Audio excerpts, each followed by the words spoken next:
com alegria de ver novamente abrindo as nossas portas físicas e as nossas portas virtuais para mais uma oportunidade de estudo da doutrina dos Espíritos. Nesse mês de março, nós estamos fazendo homenagem aos Espíritos que nessa reencarnação estão em corpos femininos. Então, estamos homenageando as mulheres em todas as nossas palestras do mês de março. Hoje, o expositor Guilherme Machado vai nos falar sobre a mulher samaritana, uma importante personagem do Evangelho que nos traz grandes lições. Queremos aproveitar para convidar a todos para estudarmos juntos. Todas as quintas-feiras, às 19 horas, nós estamos estudando presencialmente o livro dos Espíritos. Ainda há tempo, porque nós estamos na introdução do livro que é o livro dos Espíritos. E nós temos também inscrições abertas, as aulas não começaram ainda, mas já temos inscrições para o estudo sistematizado da doutrina espírita, o ESD. Nós vamos ter turmas às 19 horas das terças-feiras e às 10h30 dos sábados. E essas duas turmas ainda estamos aceitando inscrições para elas. O livro dos Espíritos, todas as quintas, às 19 horas, já estamos estudando. Convite feito, que nós possamos juntos comentar, ler, conhecer, questionar e ampliar o nosso conhecimento para nós vivermos melhor. Vou fazer a leitura de uma página que está no Evangelho segundo o Espiritismo, no capítulo 10, item 18, é a instrução do Espírito para nós. Caros amigos, sede severos para convosco, indulgentes para com as fraquezas dos outros. É ainda uma prática da santa caridade que bem poucas pessoas observam. Todos tendem mais tendências a vencer, defeitos a corrigir, hábitos a modificar. Todos têm um fardo mais ou menos pesado a depor para escalar o cume da montanha do progresso. Por que, pois, serdes tão clarividentes para com o próximo e cegos em relação a vós mesmos? Quando, pois, cessareis de perceber no olho de vosso irmão o argueiro que o fere, sem olhar no vosso, a trave que vos cega e gustar marchar de queda em queda? Crede em vossos irmãos, os Espíritos. Todo homem bastante orgulhoso para se crer superior em virtude e em mérito aos seus irmãos encarnados é insensato e culpável, e Deus o castigará no dia da sua justiça. O verdadeiro caráter da caridade é a modéstia e a humildade que consistem em não ver, senão superficialmente, os defeitos de outrem, por se interessar em fazer valer o que há neles de bom e virtuoso. Porque se o coração humano é um abismo de corrupção, existe sempre em algumas de suas donas mais ocultas o germe de alguns bons sentimentos, centelha vivaz da essência espiritual. Espiritismo, doutrina consoladora e bendita. Felizes aqueles que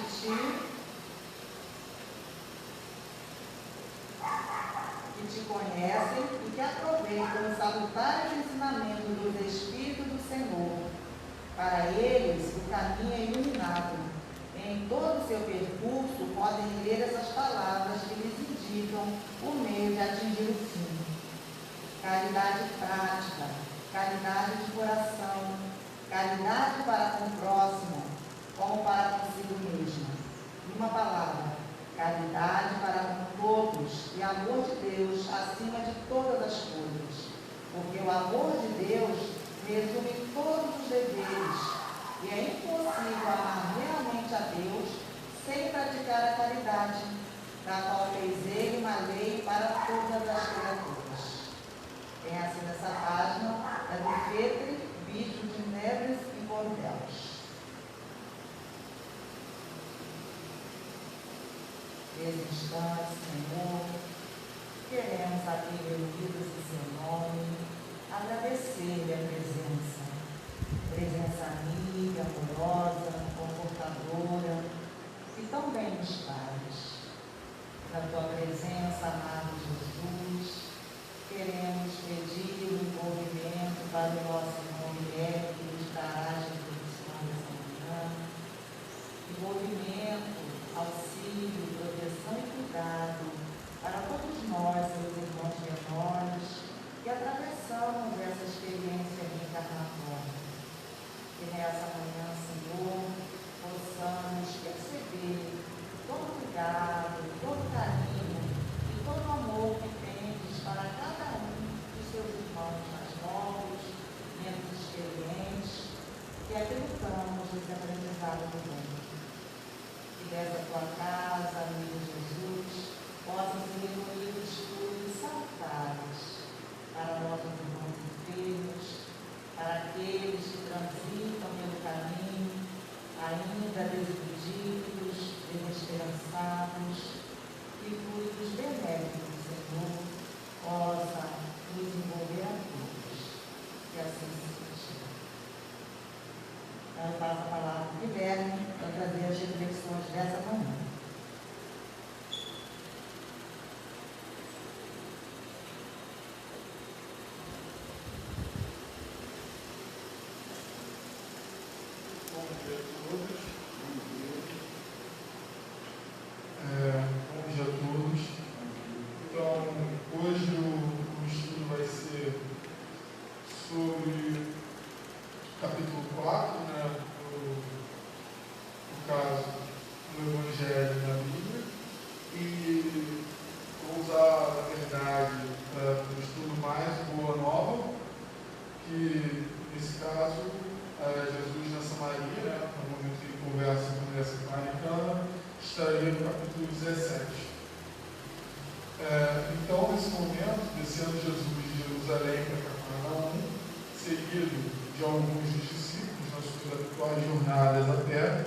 Alcançou a Samaria, quando o crepúsculo já se fazia mais sombrio.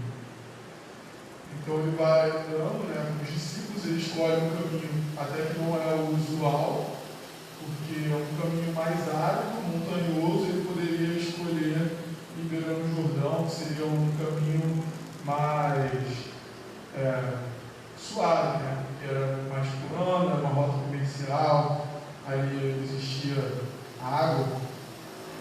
E um outro fato é que os samaritanos e os judeus, apesar de ambos serem hebreus, eles eram inimigos. A gente vai ver que há pouco tempo, quando Jesus encontra a mulher samaritana, um dos samaritanos havia sido morto por um judeu também. Então, quando ele chega na região da Samaria, num lugarejo, perto do lugarejo, os discípulos vão buscar alimento. E Jesus fica ali esperando. Ele se encontra, ele percebe que está do lado da fonte de Jacó, que é envolvida nos revérberos do sol, que seria lugar de sombras, naquele momento do crepúsculo em si. Ele encontra uma mulher junto a esse poço e ele pede a ela de beber. E aí a mulher diz, aquela frase bem célebre, que é: como sendo que os judeus me pedem um favor a mim, que sou samaritano. Eu gosto sentido, não porque ela é mulher, então naquela época não era comum um homem que não conhecia uma mulher assim, de forma de parentesco, de um convívio social, conversar com uma mulher acompanhada, e ainda mais um judeu conversando com uma samaritana, já que eles eram povos inimigos. Então ela fez essa interrogação muito surpreendida, e Jesus descansou nela e falou para ela: os judeus e os samaritanos terão porventura necessidades diversas entre si? Bem se vê que não conhecem os dons de Deus, porquanto se houvesse guardado os mandamentos divinos, compreenderíeis que vos posso dar água viva. Então ele vai falar que para ela que essas questões sociais ali da época são meramente sociais e religiosas ali, mas que ela deveria compreender que eles são seres humanos, né, iguais. Então, essa passagem já começa trazendo, né, Jesus igualando os povos, né? Depois ele vai falar novamente, né, os samaritanos ajudando, porque para o povo judeu seriam os seus maiores inimigos. Então, para eles entender o outro, que é, entre aspas, ali, o seu inimigo, como um irmão, né, é algo bastante difícil. Ele faz isso tanto do lado dos judeus quanto do lado dos samaritanos. E aí ela vai perguntar o que vem a ser essa água viva. É impressionado. Onde eles têm, se aqui existem, aqui só tem esse poço, né? Acaso seria maior que o nosso pai Jacó, né, que deu o poço desde o princípio? Então, isso está remetendo lá às tribos hebraicas, né, que eram divididas, e aí eles ganham esse poço ali e vivem naquela região. Então, como a gente percebe ali, se ela pergunta, ela já percebe que existe algo de diferente nele, né? Que em Jesus há algo de diferente. Ele fala: mulher, a água viva, aquela que sacia toda sede e vem do amor infinito de Deus e santifica as criaturas. Então ele vai estar falando aqui, na verdade, desse recurso, né, que não é um recurso material que ela esperava, essa água, mas sim um recurso espiritual, que vai saciar toda a sede. Então ele envolve ela nesse momento com o magnetismo do seu olhar e diz: este poço de Jacó secará um dia no leito de terra, onde agora repousam suas águas claras, a serpente poderá fazer seu ninho. Não sentes a verdade da minha afirmativa diante de tua sede de todos os dias?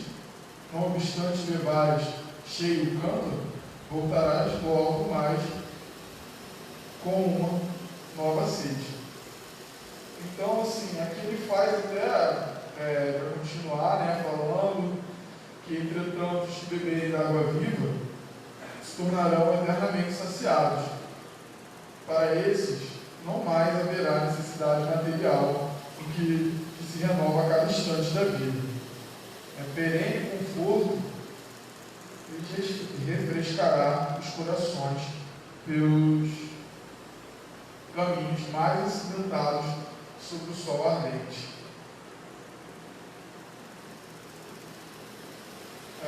Isso vem remeter às nossas questões materiais, né?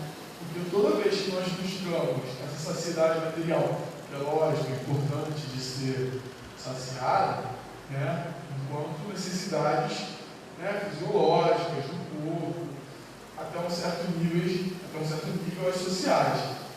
Mas quando nós buscamos apenas nos saciarmos disso, a sede é infinita, porque tão logo a gente chega àquele objetivo, surge uma nova sede, a gente volta com um novo desejo, né? Então às vezes a gente quer comprar uma coisa e compra, aí fala: não, agora eu quero comprar isso. E a gente vai cada vez renovando essa sede.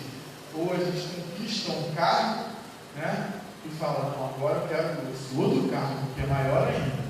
Ou a gente conquista algo do corpo, né, e pensa: agora eu quero mais. E essa sede nunca acaba, porque essa sede é a sede, na verdade, a gente está usando ali algo para atenuar, muitas vezes, a sede que é do espírito. Tudo bem que existem, né, alguns atavismos aí, né, algo que vem das nossas origens, né, porque a essa sede material, ela tem lá na sua origem algo importante, que é fazer o homem buscar, evoluir, mudar, até evoluir intelectualmente. Mas no momento que nós nos encontramos, ela já não deve ser exagerada. Ela deve ser uma sede que nos direciona somente para buscar o necessário. Muitos dos nossos problemas mundiais, familiares e sociais, no âmbito de um país, eles são dados por essa sede desmedida. Muitas vezes nós vamos atuar, vamos agir tentando saciar essa sede e causando muitas aflições para nós e para outros.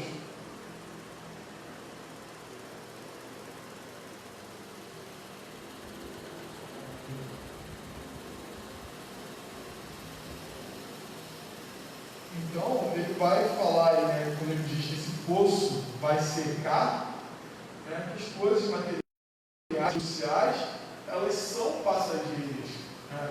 Então, tudo aquilo que nós achamos que é extremamente importante, que é o foco da nossa vida, enquanto coisa material, ela é passageira. Enquanto essa água viva, que brota do Espírito, ela é eterna. Porque as nossas aquisições espirituais, conexão com o nosso Pai, por isso que essa água vai ser viva, ela vai jorrar eternamente, porque a fonte é Deus, que é a fonte eterna de tudo. Ela não vai cessar nunca. E na verdade, nós vamos cada vez mais aprender e conseguir tomar posse de coisas cada vez maiores. Ela pergunta para Jesus como é que ele ia dar água para ela, se ele não tem nenhum balde, o poço era muito profundo, mas se a gente pensar, nós somos o balde para coletar essa água.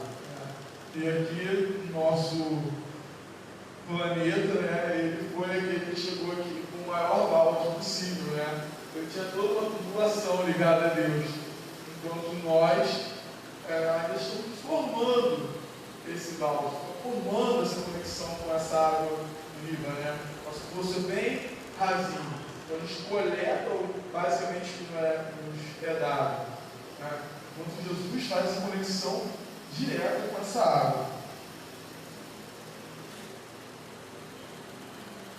Então a mulher escutava, presa de funda impressão, aquelas palavras que chegavam ao santuário do Espírito, com a solenidade de uma nova revelação. Então ela percebe que ele está falando dessa busca espiritual que provavelmente ela já tinha, porque mestre sempre chega para aqueles que já estão prontos a ouvir. E aí ele fala, mas ouve. Ele fala então para ela sobre as circunstâncias íntimas da sua vida, já que ela queria aquela água viva, ele vai falar sempre as circunstâncias íntimas de sua vida particular, explicando o que se fazia necessário para que a sagrada emoção do amor divino lhe iluminasse a alma, afastando de todas as necessidades penosas da existência material.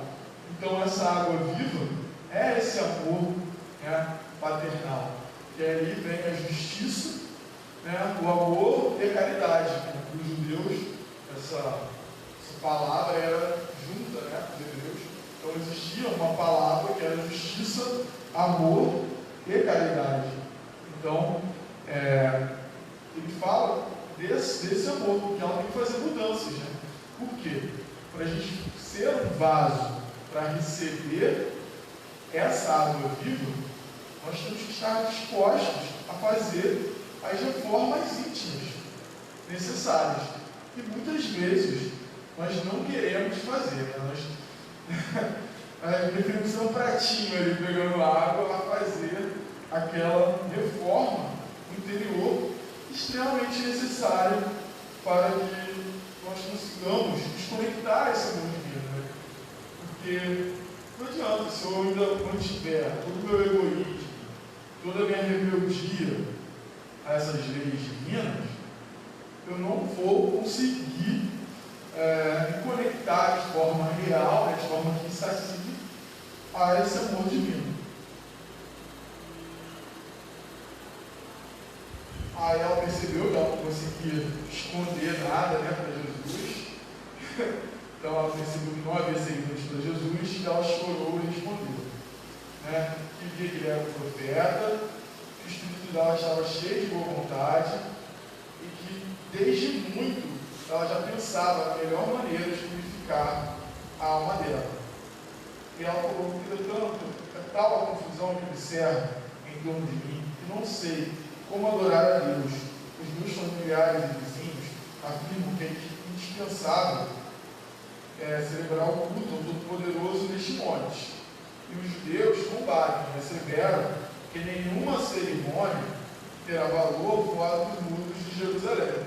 Então esse monte era o Monte Garizim. Então os judeus e os samaritanos, eles entendiam, né? Eles queriam colocar essa fonte eterna do amor, que não cabe nem nesse universo, né? E ele criou esse universo, que é consequentemente maior, dentro de um templo. E muitas vezes nós fazemos isso. Nós entendemos que só estamos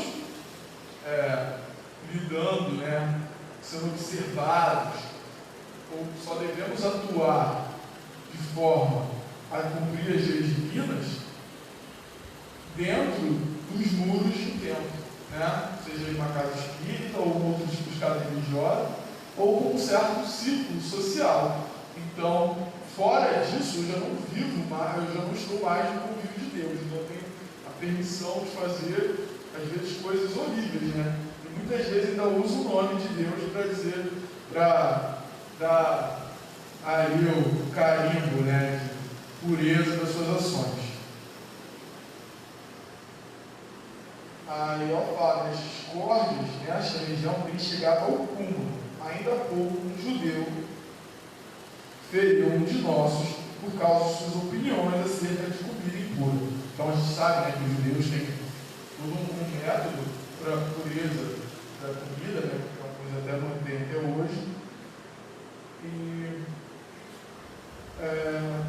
mostrando, né, que já naquela época, essas opiniões de como seria a melhor forma de adorar, qual é o jeito certo, qual é o padrão, acabavam por tumultuar, né, os corações, e a gente pode até transportar para o dia de hoje, né, de brigas políticas, econômicas, territoriais, que geram esse mesmo tipo de conflito, né, onde muitas vezes pessoas acabam assassinando outras pessoas por causa de coisas materiais, mas por conta de opiniões. E ela fala que ela tem felicidade de ouvir as tuas palavras a ensinar o melhor caminho. Então esse amor divino, essa água viva, ela atua como um farol, né? Por mais que nós não consigamos viver a sua totalidade, nós conseguiremos nos guiar usando esse amor como um parâmetro. Então, esse amor vai direcionar o nosso caminho, essa fonte de água viva, né? Vamos usar aí até um termo talvez mais moderno, uma luz, né, que nos inunda e nos guia. Então o mestre do Senhor Compadecido exclamou: tem razão, as divergências religiosas têm implantado maior desunião entre os membros da grande família humana. Então muitas vezes nós preferimos, até mesmo os cristãos, se apegar às diferenças de culto, às diferenças de acreditar em uma coisa de uma forma ou de outra, e atacar uns aos outros em vez de nos ampararmos.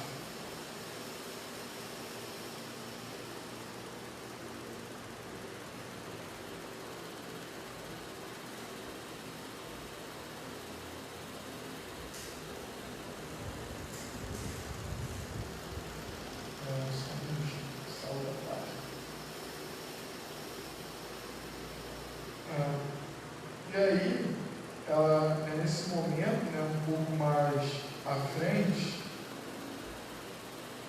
né, que ela vai falar, que Jesus vai falar, na verdade, né, que o pastor vem ao redil para reunir as ovelhas. Então, a chegada de Jesus junto a esses povos que viviam essa confusão religiosa, a fim de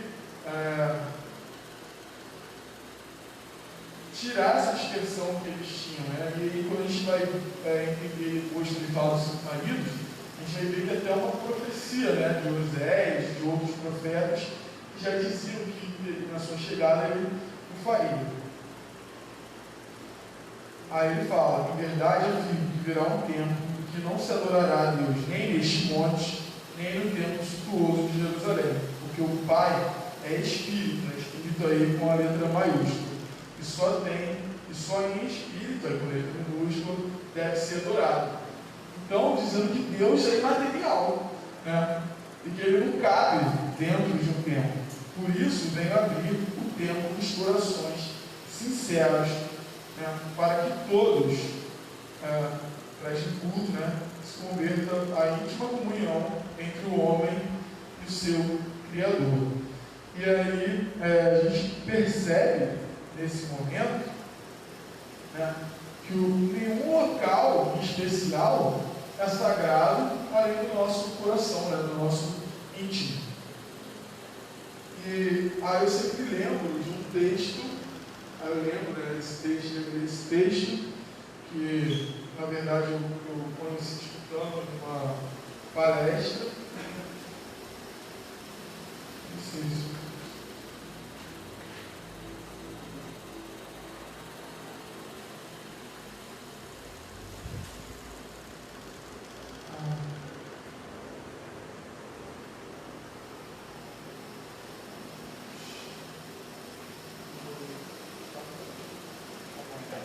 Mas daqui a pouco eu pego ele aqui, a gente consegue até acessar. E nesse texto, que é um texto de Aldo de Souza, que é um poema, na verdade, que é a mensagem fraterna, a gente vai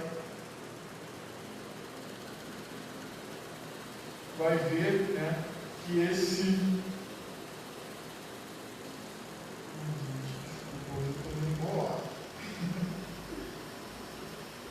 Coloquei aqui, mas acho que o ventilador jogou ele para fora da página. Da página. Então, começa assim: meu irmão, tuas preces mais singelas são ouvidas no espaço limitado, mas sei que às vezes chora, consternado, ao silêncio da força que interpelas. Volve ao teu tempo interno abandonado, a mais alta de todas as capelas, e as respostas mais lúdicas e belas vão te trazer alegre e deslumbrado. Ouve o teu coração em cada prece. Deus responde em ti mesmo e te esclarece com a força eterna da consolação. Compreenderás a dor que te domina, sobre a linguagem pura e peregrina da voz de Deus em luz de redenção. Então, assim, é um texto que eu às vezes tenho até gravado, né, do Ultra e é musicado também, então a gente consegue achar de várias formas e mostra, né, para a gente que o nosso tempo de adoração real é o nosso interior, né? Então, e é o local que a gente tem que purificar e pensar, né? Que templo é esse que eu abrigo em Deus, né? Porque Deus olha de dentro de nós, de fora de nós, mas Ele consegue ver o nosso íntimo. Então, que templo é esse que eu ofereço, né, para o culto a Deus? E fala também, né, desse silêncio que muitas vezes nós temos que fazer, nós muitas vezes buscamos esse silêncio, essa paz num tempo externo, e é importante também, né, muitas vezes é um recurso, né, que nós temos para nos sentirmos mais apaziguados. A gente sabe que tem uma meditação, que tem uma ajuda espiritual diferenciada, mas também é importante esse silêncio interior, esse culto íntimo, né, nosso a Deus, para que nós possamos escutar o que ele tem a nos dizer, né? O que nós estamos precisando saber dele, né? Porque muitas vezes quando nós paramos, fazemos silêncio suficiente, né? Fazemos silêncio suficiente para ouvir, né? Muitas vezes as respostas das dúvidas mais cruéis que nós temos estão dentro da gente. Então a gente para, reflete, né? Às vezes isso aí a gente só consegue ir a esse tempo naquele momento de maior sofrimento, né? Que a gente não quer recorrer a ninguém, e a gente senta ali, para, faz aquela prece, pede a luz. Acabou, me ajuda. Só tem você agora, né? Só tem o Senhor agora para me ajudar. E aí nesse momento, muitas vezes, a gente sente, às vezes não vem nem palavras em si, mas a gente sente aquela energia inundar a gente, né? A gente, de verdade, a gente consegue se conectar a Deus. E muitas vezes, é só na dor que a gente consegue fazer isso.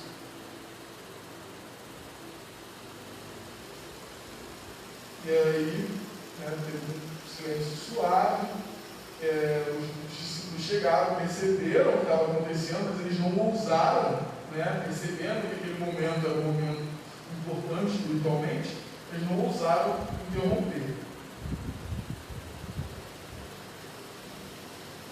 E aí eles viram que ele estava já preparando para se retirar em vista da aldeia mais próxima, e a samaritana ficou impressionada, né? E falou com ele, né, das suas revelações, e pediu que Jesus se aproximasse dos vizinhos, dos familiares, né, para que eles ouvissem. E aí eles pararam e ouviram. E aí, nos textos bíblicos em si, né, esse momento aí próximo, que ela pede a água viva, Jesus já fala, vai falar com ela, né? Senhor, dá-me essa água e tal, ele vai falar para ela que ela busque, né, o marido dela, né, o varão. E Jesus disse, né, ela fala para Jesus que não tem. E aí é até aquele momento inicial que ele fala da vida íntima dela, né? Ele fala assim, teve 5 varões, né? Mas nenhum deles, de fato, foi o seu marido, né? E aí, na Bíblia de Jerusalém, vem falando, né, que isso faz referência também, né? Lógico que tem a própria vida dela, mas faz referência porque essa região da Samaria recebeu 5 povos diferentes que trouxeram consigo as suas crenças, seus modos de cultuar, né, e também deuses, né? Então, a palavra marido, que é Baal, pode ser tanto marido quanto que Baal era um deus, né, do povo daquela região, mas também pode ser tido do marido. Então, é feito aqui um jogo de palavras, porque faz referência a esse momento dela, né, que ela tem, não dela, a samaritana representa toda a Samaria, que tem a sua crença em Deus, né, Deus único,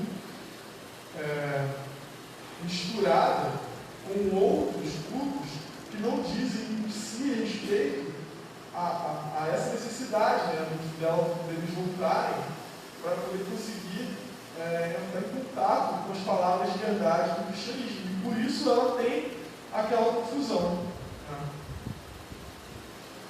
E nesse momento ela representa ali, de certa forma, também a salvação para o povo dela. E ela faz essa conexão de Jesus com todo o seu povo, né? Porque aqui nos textos a gente vai ver que ela chega contra as profecias. Então a gente também vê que é importante, né, esse tipo de fenômeno que o próprio Jesus usava, que é o contra da vida íntima dela, mesmo sem conhecê-la.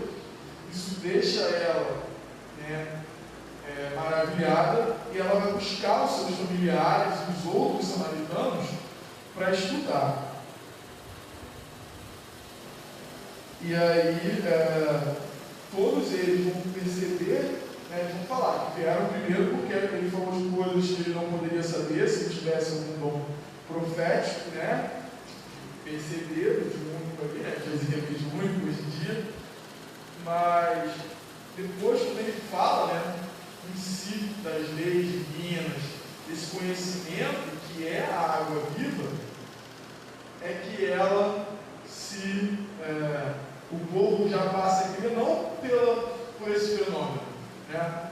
Ele falar da vida íntima dela sem conhecê-la, mas sim pela beleza e pela pureza dos seus ensinos, né? Eles percebem algo ali, porque a gente sabe, né? Que até uma pessoa comum, quando ela vive o que ela fala e a gente sente, né, o magnetismo, a gente sente o amor que emana daquilo, então imagine Jesus que estava conectado diretamente com o Pai.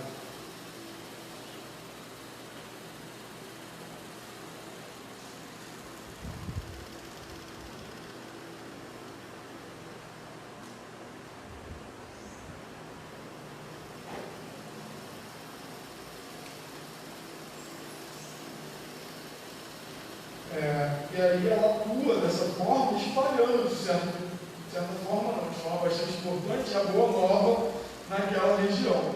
E nós também podemos atuar dessa forma, né? E como é que nós fazemos isso? A gente não vai sair por aí fazendo em si o proselitismo, né, tão diretamente, mas as nossas ações, as nossas atitudes, né, a nossa reforma íntima atua como a mulher samaritana, porque eles podem ver o milagre, né, que acontece em nós por ação do cristianismo, né, do espiritismo.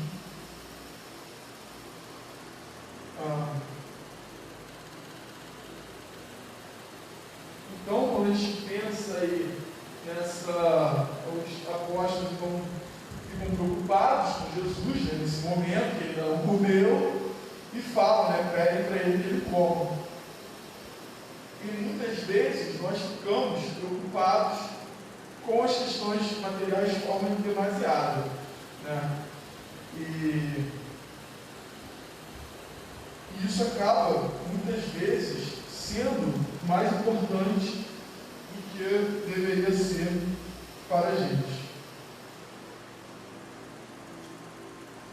E aí, nesse momento, os apóstolos voltam, falam para ele comer, e aí ele fala, antes de tudo, meu alimento, ele fala que tem uma comida que os apóstolos não conheciam, e ele não sentia fome, e ele tinha uma comida que os apóstolos não conheciam. E ele fala, antes de tudo, meu alimento é fazer a vontade daquele Pai misericordioso e justo que a este mundo me enviou, a fim de ensinar o seu amor e a sua verdade. Meu sustento é realizar a sua obra.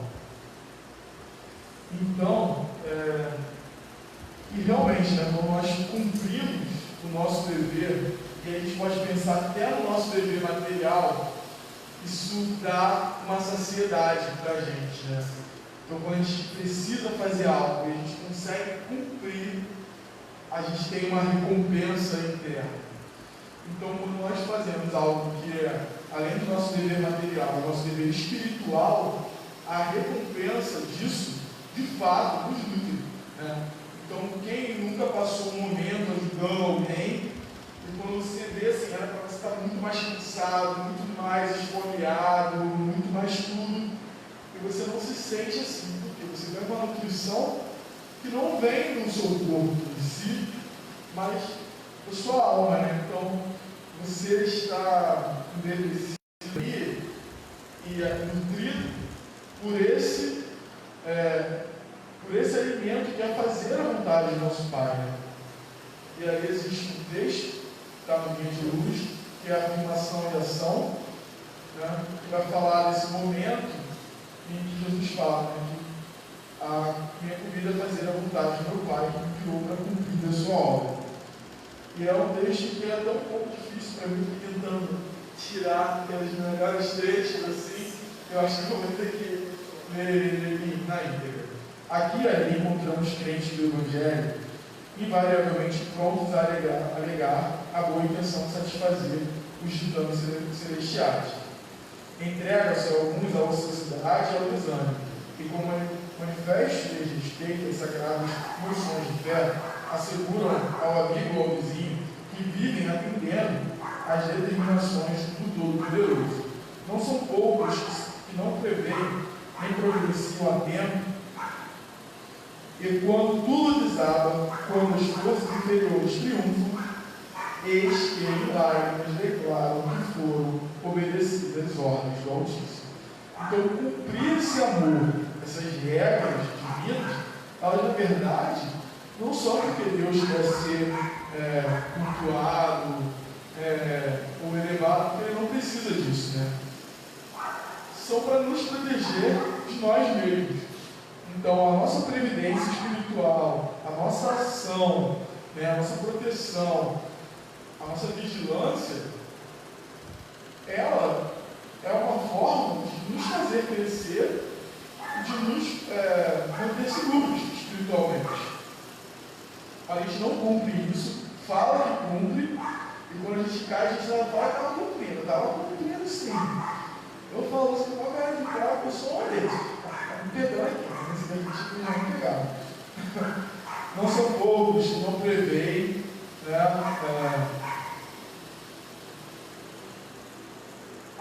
Aí, o que condiz, porém, com a atuação do Pai, urge reconhecer que se há a manifestação de sua vontade. Há, simultaneamente, objetivo e finalidade e missão consequente. Então, tudo que a gente fizer em prol de Deus, então seguir as suas regras, vai ter um objetivo e vai ter uma finalidade. Então, não são trabalhos que não vão dar em nada. Por mais que nós não possamos escolher na hora. A gente vai ver isso aí no final dessa parte, está aí no Boa Nova.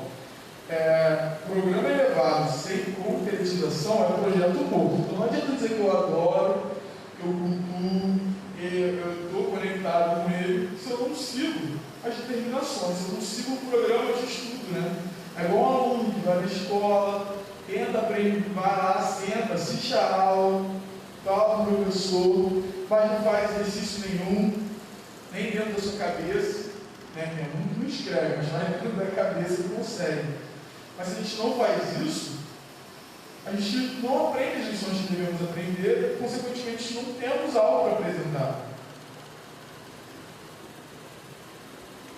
Então, Deus não expressaria propósito a ele. Em razão disso, afirmou Jesus, que ele vinha ao mundo fazer a vontade do Pai e cumprir a obra. Segundo observamos, não se reportava somente ao desejo paternal, mas igualmente a execução que lhe dizia respeito. Não é razoável permanecer o homem em referências infindáveis aos desígnios do alto, quando não cogita de materializar a própria tarefa. O Pai, naturalmente, guarda planos indevassáveis acerca de cada filho. E é imprescindível, no entanto, que a criatura coopere na objetificação dos propósitos divinos em si própria. Compreendendo que se trata de lamentável abuso, muita alusão à vontade de Deus quando vivemos distraídos do trabalho que nos compete. Então, não adianta fingir, falar muito da vontade divina se a gente não cumprir nada. Eu sei que a gente ainda está ali, aquele barquinho, que dá uma voltinha, não segue o farol, que é o ensinamento tão diretamente, mas alguma coisa a gente já precisa estar seguindo, A gente sabe que a multiplicidade das encarnações nos permite um longo tempo bem maior de aprendizado, que as doutrinas dizem, mas a gente também não pode ficar vagando aí, porque isso tem consequências.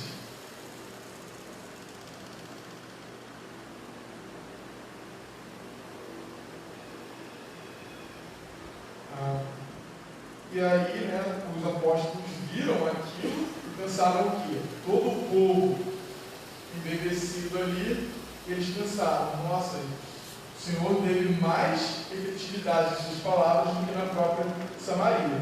E aí Jesus vai falar que o que necessito, que é necessário em todas as situações, é que ele anela o bem e o trabalho, então não pensa nas vitórias imediatas. E aí ele ainda fala, né? Vocês acham que já pode ser compreendido? Os apóstolos?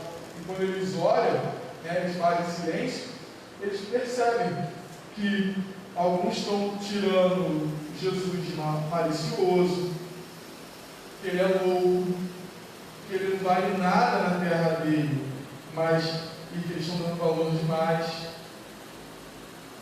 Que ele nem tem caridade, imagina, porque no momento em que pediram um sinal, ele se retirou para o monte para fazer orações. Então, ele vai falar, né, que apesar dele ter um imenso êxito, ele também tem uma profunda incompreensão do povo.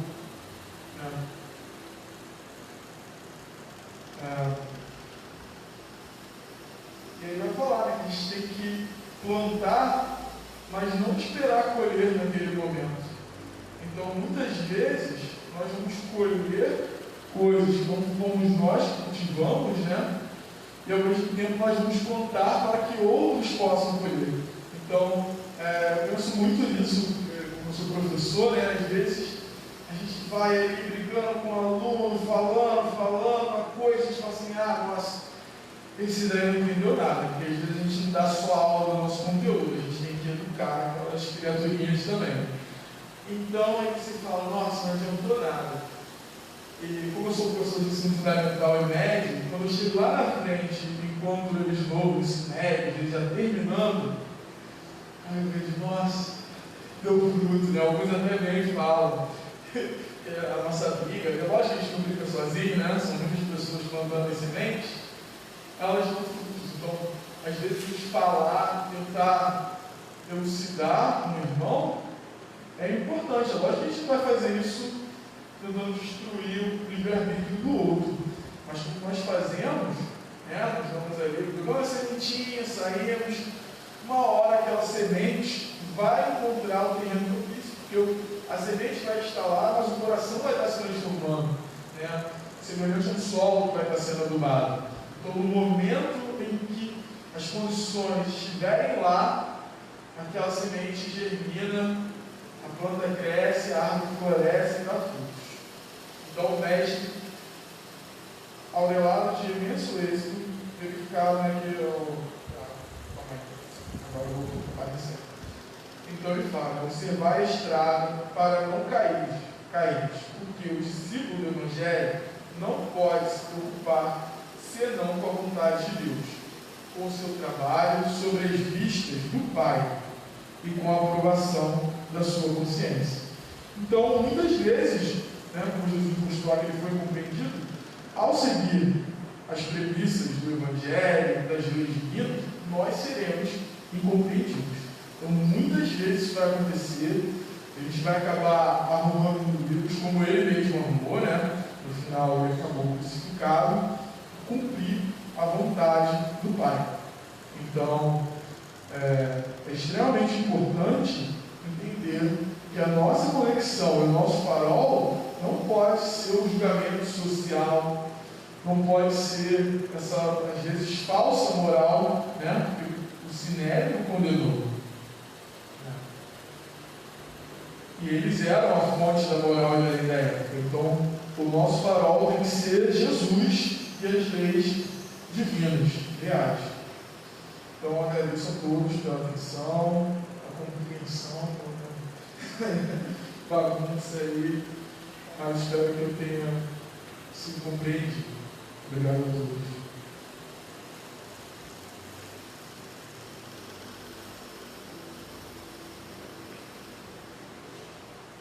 Nós agradecemos ao Guilherme. Como é bom ampliar os conhecimentos, né? Como é bom refletir em torno das passagens de Jesus. E cada vez mais nós vamos nos aproximando desses ensinos que a doutrina espírita nos traz. Quando nós estamos falando do Evangelho segundo o Espiritismo, é que nesse Evangelho tem sempre algo mais, tem sempre um desdobramento do que nos trouxe Jesus, do que viveu Jesus e do convite que nós temos de também viver a sua mensagem, que é simplesmente a mensagem de amor. nós agradecemos, estamos felizes por isso, por ampliarmos, e eu espero que tenham muitas dúvidas. Aquelas duvidazinhas que nos fazem, eu até ler de novo o texto, eu já fiquei pensando ali em diante de também esse evangelho